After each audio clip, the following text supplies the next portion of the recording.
원래는 모스크바가 아니라 상트페테르부르크가 러시아의 수도였다고 그러는 것 같아요. 레닌그라드라는 명칭이 있었고 지금은 모스크바로 수도가 바뀌었는데, 그래서 러시아에서 모스크바와 함께 가장 대표적인 도시 중에 하나입니다.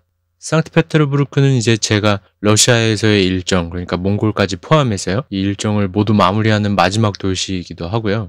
그래서 정말 뭔가 이제 일정의 절반을 소화한다는 느낌으로 마지막 도시를 즐겼습니다. 오늘은 러시아 상트페테르부르크에 대해서 한번 이야기를 나눠보도록 하겠습니다.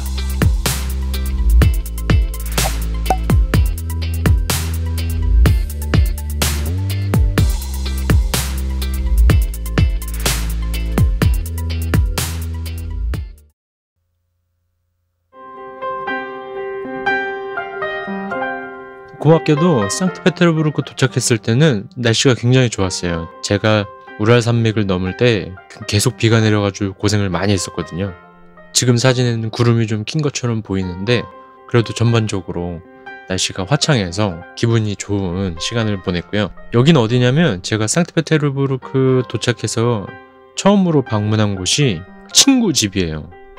그러니까 제가 사실 러시아에 친구가 있었냐 그런 건 아니고 몽골에서 만난 친구인데, 그 외에 제가 몽골 에피소드에서 오아시스 게스트하우스라고 이제 라이더들이 많이 모이는 게스트하우스에 대해서 한번 소개해드린 적이 있는 것 같아요. 거기서 만난 친구인데 제 여행 일정에 대해서 이야기를 했더니 자기가 상트페테르부르크에 사니까 오면은 자기한테 연락을 해라. 그래서 페이스북 아이디를 서로 이제 주고받고 헤어졌었거든요. 그러고서 특별히 연락은 하진 못하고 서로 이제 여행 사진 올라오는 것들, 그래서 제가 이제 사진으로만 소식을 보다가 연락을 해봤어요. 이제 상트페테르부르크 갈 때, 그러니까 모스크바에서 한 이틀 전에 연락을 했더니 집 주소를 알려주고 오라고 하더라고요. 그래서 정말 감사하게도 상트페테르부르크에서는 제가 숙박비를 사용을 안 했습니다. 노브시비르스크 이후에는 제가 거의 이제 캠핑을 거의 안 하고, 이제 날씨도 안 좋고 그렇다 보니까 호스텔 도미토리에서 숙박을 하곤 했는데 굉장히 오랜만에 이제 노페이로 숙박을 하게 돼서 너무 감사한 일이 있었고, 그리고 또 제가 굉장히 깜짝 놀란 게 이 친구가 몽골에서 만났을 때는 약간 그런 느낌이 아니었거든요. 그런데 집이 엄청 좋더라고요. 제가 여기서 두 가지를 느꼈어요. 사람을 겉모습을 보고 판단하면 안 된다라는 부분인데, 첫 번째, 몽골에서 봤던 그런 겉모습 때문에 사람을 이렇게 판단하면 안 된다라는 거를 느꼈고, 두 번째는 집이 좋으니까 또 뭔가 사람을 겉모습으로 판단하게 되는 부분도 있었던 것 같아요. 그래서 이 친구와 이제 시간을 보내면서 약간 이야기는 하진 않았지만 저는 나름대로는 그런 스스로를 되돌아보는 시간을 좀 가졌고, 사실 몽골에서 그렇게 많은 이야기를 나누지는 못했던 친구인데 이 집에서 제가 한 3일 정도를 함께 하면서 제가 영어가 짧지만 굉장히 많은 이야기를 나누면서 이런 생각을 갖고 있구나, 이런 것들도 좀 많이 공유할 수 있는 그런 좋은 시간도 보냈습니다. 그래서 상트페테르부르크는 뭔가 그냥 도시 구경을 했다 이것만이 아니라 사람과의 추억이 있는 곳이어서 더 기억에 남는 것 같아요. 그 다음 두 번째로 제가 상트페테르부르크에서 방문한 곳이 있어요. 사진으로 봐서는 사실 여러분 어딘지 잘 모르실 텐데 상트페테르부르크의 굉장히 대표적인 장소거든요. 여기가 이제 백화점입니다. 이게 백화점 건물이에요. 고풍스러운 오래된 건물의 상점인데, 제가 상점을 왜 들렸냐면 러시아에 오면은 꼭 해야겠다고 생각했던 게 있어요. 그러니까 제 여행 자체는 좀 와일드한 거에 초점이 맞춰져 있지만 그래도 유럽을 돌아보면서 내가 뭔가 좀 문화생활 좀 해야지 이런 생각을 했기 때문에 러시아에서는 발레를 보러 가야겠다 이런 생각을 했었거든요. 물론 구체적인 계획이 있었다기보다는 노보시비르스크에서 2주나 숙소에 있다 보니까 할 일이 없어서 계속 다음 도시에는 뭐가 있지 이런 것들을 검색하다 보니까 거기서 이제 예매까지 하게 된 거죠. 발레 표를 예매하면서 복장에 대해서 물어보는 이제 이메일을 보냈었어요. 그런데 거기에서 이제 답변 왔던 것들이 정장을 입을 필요는 없다. 그런데 너무 이제 라이딩 기어를 갖추고서 들어오면은 조금 곤란할 수도 있다. 이렇게 답변을 받았거든요. 근데 저는 완전히 이제 오토바이 자켓이랑 이제 아머 팬츠랑 이런 것들을 입고 있었기 때문에 그러면 내가 좀 가벼운 복장을 하나 사야겠다라는 생각이 들어서 백화점을 오게 된 거죠. 그래서 제가 상트페테르부르크에서 청바지 하나랑 가죽 자켓을 하나 삽니다. 조금 있다가 혹시 사진이 나오면 보고요. 지금도 또 한국에서도 굉장히 잘 입고 있어요. 안 그래도 이제 봄이 돼가지고 가죽 자켓을 입을 날씨가 돼서 잘 이용하고 있습니다. 자, 이렇게 친구네 집에 짐도 풀고 그 다음에 간단한 쇼핑도 벌써 하고 이제 좀 본격적으로 구경을 다니는데요. 간단하게 사진 몇 장 보면서 바로바로 넘어갈게요. 이렇게 상트페테르부르크는 대도시인 만큼 공원 조성도 굉장히 잘 돼 있어요. 아, 진짜 날씨가 좋죠. 날씨가 정말 좋았어요. 근데 여기가 뭐 하는 데인지 전 사실 모릅니다. 뭐 시청 같은 거겠죠, 아마. 지금까지의 어떤 분위기를 보면. 그래서 이렇게 좋은 날씨에 제가 돌아다녔는데 이제 모스크바에 그 테트리스, 그러니까 바실리 성당이 있었다면 상트페테르부르크에는 피에 사원이라는 교회가 있습니다. 동방정교회의 교회인데 이것도 굉장히 디자인이 유니크한 모습을 가지고 있죠. 언뜻 보면은 조금 바실리 성당이랑도 좀 비슷한 느낌이 들기도 하고 모양이라든가 이런 것들이. 그런데 좀 색깔은 조금 더 정제되어 있는 그런 느낌인데 왜 피의 사원이냐면 뭐 첫 번째 의미로는 그리스도의 부활을 기념하는 교회이기 때문이라고 해요. 그래서 그리스도가 십자가에서 흘린 피 뭐 이런 것들을 이미지화해서 피의 사원이라고 부르는 것 같고, 두 번째는 실제로 이 교회에 피가 묻어 있답니다. 알렉산더 2세 황제라는 사람이 있대요. 사실 전 자세한 건 모르니까 구글링 하시고요. 이 사람의 피가 묻어있는 장소여서 또 피의 사원이라고 부른다고 해요. 굉장히 관광객이 이제 많은 장소이기도 한데 이렇게 관광객이 많은 곳이다 보니까 그래서 이런 호객행위 하는 분들이 많이 있습니다. 약간 중세풍의 옷을 입고 이제 같이 사진 찍고, 근데 이제 사진 찍으면은 이제 페이를 줘야 되는 그런 분들이 이제 되게 많이 돌아다녀요. 이제 저도 딱 봐도 여행객이고 이제는, 그리고 카메라 들고 다니고 하니까 사진 찍자고 굉장히 이제 많이 이야기를 거는데 이런 데는 돈 쓰고 싶지 않아서 한편으로는 아쉽지만 한 장도 함께 사진을 찍지는 못했어요. 그리고 러시아 하면은 떠오르는 이미지죠. 이제 마트료시카라는 인형인데 여러분들도 아마 아실 거예요.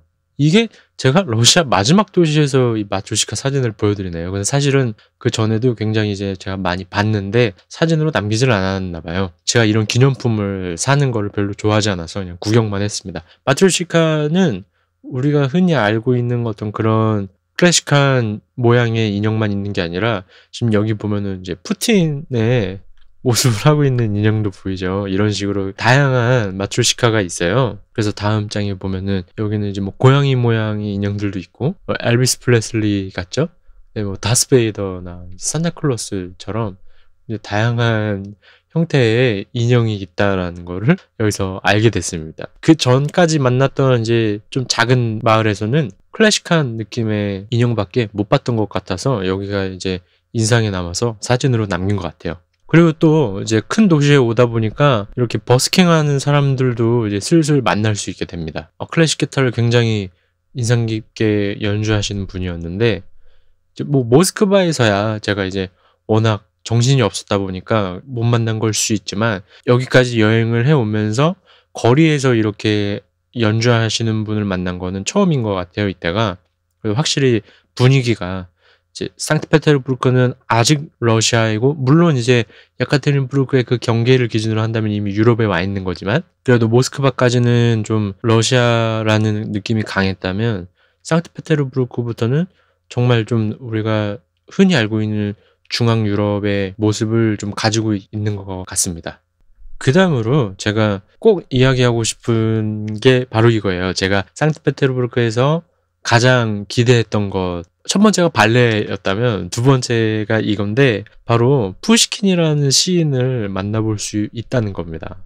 이 동상이 지금 푸시킨 동상인데 팔 위에 있는 새들은 조각이 아니에요. 이거는 진짜 새들이 와서 앉아있는 거고 지금 밑에 보면은 푸시킨이라고 써 있습니다. 여러분 푸시킨이 누군지 아시나요? 이제 러시아의 시인인데 우리는 러시아 작가를 생각하면 일반적으로는 톨스토이를 떠올리잖아요. 러시아에서는 대표적인 문학가가 누가 있냐 물어보면 톨스토이보다 오히려 푸시킨이 더 유명하다고 해요. 여러분이 푸시킨이라는 이름으로는 조금 낯설 수도 있지만 아마 이 시는 한 번쯤 다 들어보시지 않았을까 생각이 듭니다. 그래서 제가 말로 때우는 여행기인 만큼 이번화에서 신앙송을 한번 해보려고 해요. 안 그래도 오늘 좀 목감기가 있어서 목이 많이 가라앉아 있는 상태인데 그래도 한번 힘을 내서 시를 읽어보도록 하겠습니다. 푸시킨의 삶이 그대를 속일지라도.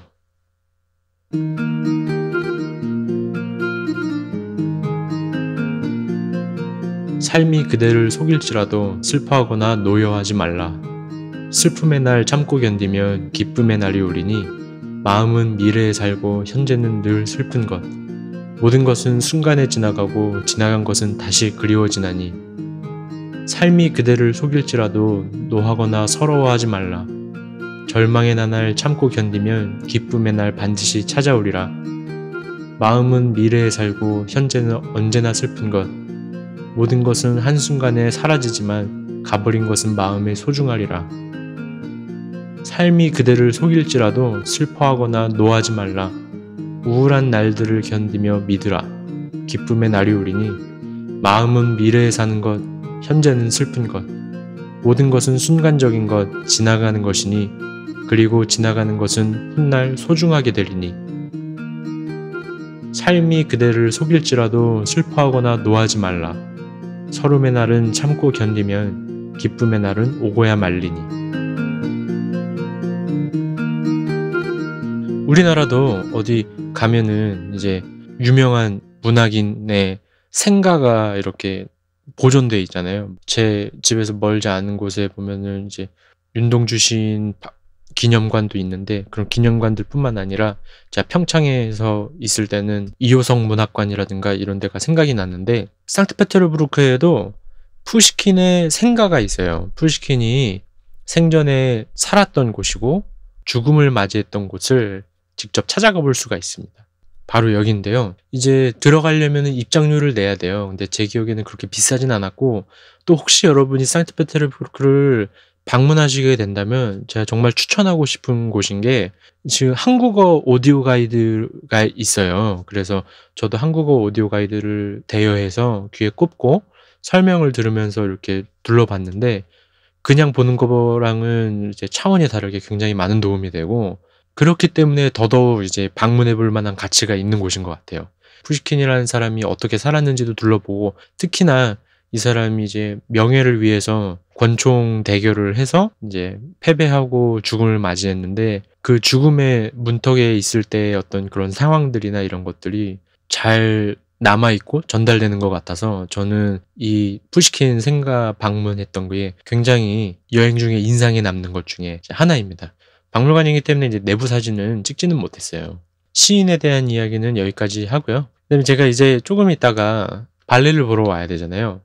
야간에 있는데 에르미타스라는 거는 사실은 극장만 있는 게 아니라 에르미타스 궁전, 에르미타스 박물관, 극장 뭐 이렇게 있어요. 그러니까 예전에는 여기도 궁이었는데 지금은 일부를 박물관으로 사용하고 또 일부는 극장으로 사용하고 이런 거죠. 러시아에서 발레를 보고자 하시는 분들에게 또 한 가지 혹시 이게 팁이 될 수는 있는데 제가 마린스키 극장 같은 곳에 가서 발레를 보지는 않았지만 그런 극장이 이제 굉장히 규모가 큰 곳이잖아요. 그런데 에르미타스 극장은 원래 옛날에 여왕이 혼자서 개인이 발레를 감상하기 위해서 만든 극장이에요. 그래서 굉장히 작아요, 사이즈가. 그런데 극장 사이즈가 작으니까 장점은 뭐냐면 진짜 코앞에서 볼 수 있어요. 이 무용수들이랑 거리가 굉장히 가깝고 이 바로 밑에 오케스트라가 있고 그런 게 큰 장점이었던 것 같아요. 지금 보는 사진은 아마 에르미타스 박물관이었던 것 같아요.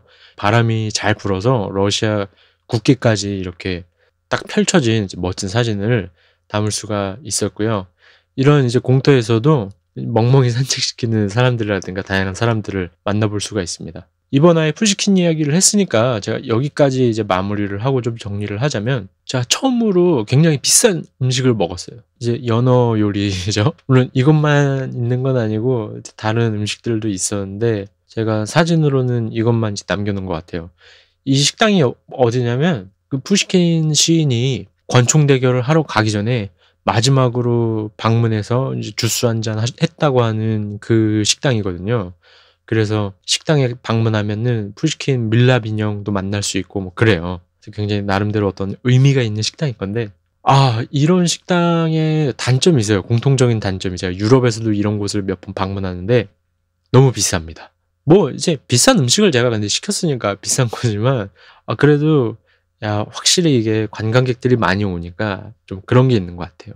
그리고 얼마나 관광객이 많이 오는지를 제가 실감한 게 웨이터가 왔는데 제가 이제 한국에서 왔다. 유즈나이 카레이라고 하거든요. 한국에서 왔다고 하니까 안녕하세요 이렇게 이야기를 하더라고요. 그러니까 그 전에 굉장히 많은 한국인 관광객을 이제 만났었다는 거겠죠, 이 친구가. 그런데 팁을 요구해요. 정말 깜짝 놀랐어요. 러시아 어디에서도 팁 문화가 없는데 상트페테르부르크에서 처음으로 뭐 이게 대놓고 얘기하진 않는데 뭐 얼마가는 그냥 팁으로 주면 좋지 뭐 without service pay 뭐 이런 식으로 얘기를 해갖고 저는 그냥 쿨한 마음으로 줬는데 이렇게 시인에 대한 추억이 담긴 식당이라서 그런지 책 모양의 계산서를 가져다 줍니다. 그러면은 이 책을 열어서 체크로 확인하고 제가 돈을 넣어가지고 책을 닫아서 다시 웨이터에게 주면 되는 거죠. 그런 어떤 좀 이색적인 식당이었다라는 거 정도. 음식은 맛있긴 했는데 너무 비쌌어요. 상트페테르부르크에서 제가 4일 정도 있었기 때문에 아직 하고 싶은 이야기들이 많이 남아있어요. 그래서 다음 화에도 그 이야기를 좀 이어나가도록 하겠습니다. 어설픈 신앙송까지 포함해서 오늘의 여행기를 또 들어주셔서 너무 감사하고요. 혹시 제 앞으로의 여행 이야기도 계속 궁금하시다면 구독하기를 눌러주시면 더 감사할 것 같습니다. 다음 화에 또 찾아오도록 하겠습니다.